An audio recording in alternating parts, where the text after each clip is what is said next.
And the history of startups is full of stories of entrepreneurs who did exactly the same, watching the world differently, challenging existing consensus. Let me take two examples. The first one is about the Cirque du Soleil. It was founded by two street performers in Quebec in 1983.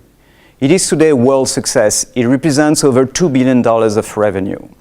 What's interesting in this case is that if you analyzed in 1983 the circus industry by the book, as you learn to do it in business schools, it was a dead-end industry. In other words, it was impossible to build a long-term sustainable competitive advantage in such an environment.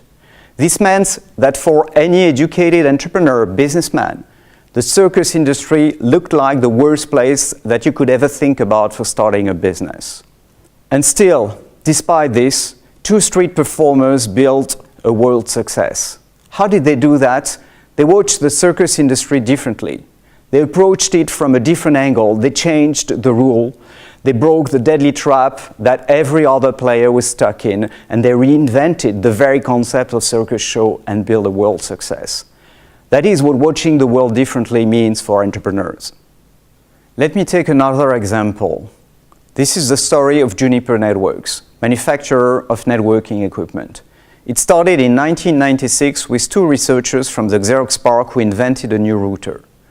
Their design challenged frontally the existing consensus among the whole industry in such a way that when they tried to launch it, they were turned down by the entire industry. They tried to talk to customers. Customers told them that they were not interested. They visited experts. Experts told them that it was a bad idea. They approached investors. Investors told them that they were not interested in investing. So the entire industry didn't like their idea.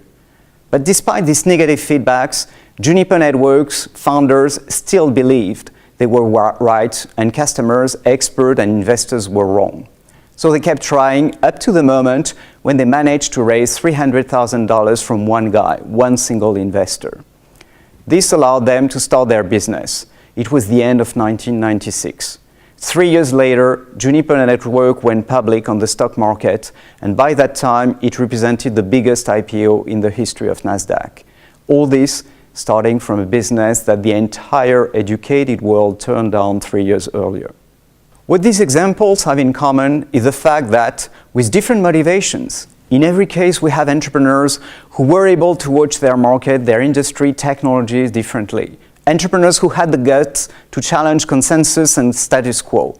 Entrepreneurs who had the ego to believe that they might be right and the world might be wrong.